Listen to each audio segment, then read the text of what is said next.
وعلیکم السلام ورحمۃ اللہ وبرکاتہ۔ اللہ رب العالمین خیر و عافیت میں رکھے، مزید مسائل کی تنقیح اور توضیح کرنے کی توفیق عطا فرمائے۔ سوال یہ تھا کہ کوئی طاقت اور قوت رکھتے ہوئے بھی روزہ نہ رکھے تو کیا وہ فدیہ دے سکتا ہے؟ اس کا جواب یہ ہے کہ نہیں دے سکتا ہے، کیونکہ اللہ رب العالمین نے اس آیت کے فوراً بعد والی آیت میں واضح کر دیا ہے کہ جو بھی ماہ رمضان میں عاقل ہو، بالغ ہو، صحت مند ہو، تندرست ہو اور مسافر نہ ہو، اسے روزہ رکھنا چاہیے۔ اسے کیا کرنا چاہیے؟ روزہ رکھنا چاہیے۔ فَلْيَصُمْهُ، اسے کیا کرنا چاہیے؟ روزہ رکھنا چاہیے۔ یہ بہت سے لوگ شبہات پیش کرتے رہتے ہیں، خاص طور سے بعض نچنیے اور گویوں نے مزید لوگوں کو الجھا دیا ہے۔ کسی نچنیے اور گویے نے کہا تھا کہ روزہ غریبوں کے لیے ہے، امیروں کے لیے نہیں ہے، اور ہم امیر ہیں۔ بھئی نچنیے گویے، کب تمہاری دولت ختم ہو جائے گی تمہیں کیا معلوم ہے؟ تمہیں کیا معلوم ہے کہ کب تمہاری دولت بالکل ہی لالے پڑ جائیں گے؟ اسی لیے ایسے لوگوں کی باتوں میں نہیں آنا چاہیے، دیکھنا چاہیے کہ قرآن کریم کا مفہوم کیا ہے۔ مفہوم یہ ہے کہ جو بوڑھا ہو گیا ہے یا دودھ پلانے والی عورت ہے یا حمل والی عورت ہے، عبداللہ بن عباس سے جب پوچھا گیا تو انہوں نے کہا کہ ایسے کے لیے ہے، ایسے ہی کے لیے ہے کہ یہ فدیہ دے دیا کریں۔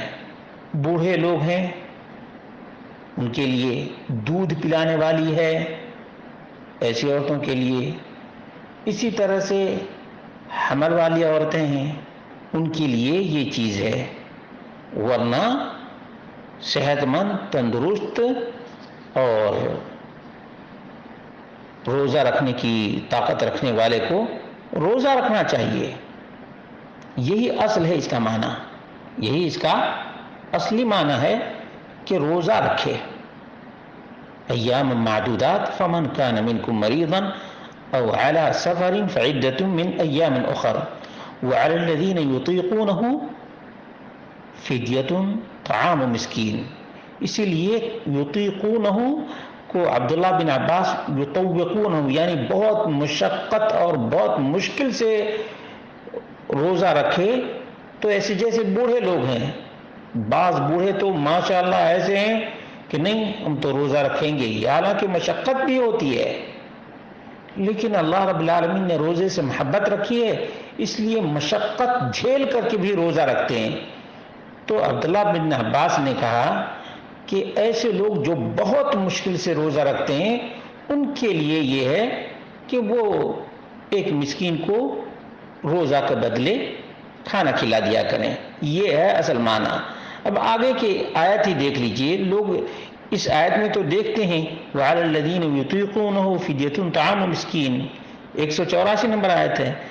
آگے کی آیت 185 نمبر، اس میں اللہ رب العالمین نے فرمایا شہر رمضان الذي انزل فيه القرآن هدى للناس وبينات من الهدى والفرقان فمن شهد منكم الشهر، یہ الفاظ قابل توجہ ہیں، فمن شہد منکم الشہر فلیصمہ، جو بھی اس مہینے میں، جو بھی، فمن جو بھی حاضر ہو، موجود ہو اس ماہ میں، اسے روزہ رکھنا چاہیے۔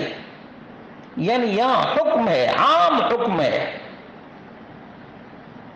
تم میں سے جو شخص اس مہینے کو پائے اسے روزہ رکھنا چاہیے۔ اب اس سے بڑھ کر کیا حکم چاہیے؟ اس لیے بعض مفسرین نے کہا کہ یہاں تطبیق ممکن ہے، اس لیے نسخ پر محمول نہیں کرنا چاہیے۔ واللہ اعلم بالصواب۔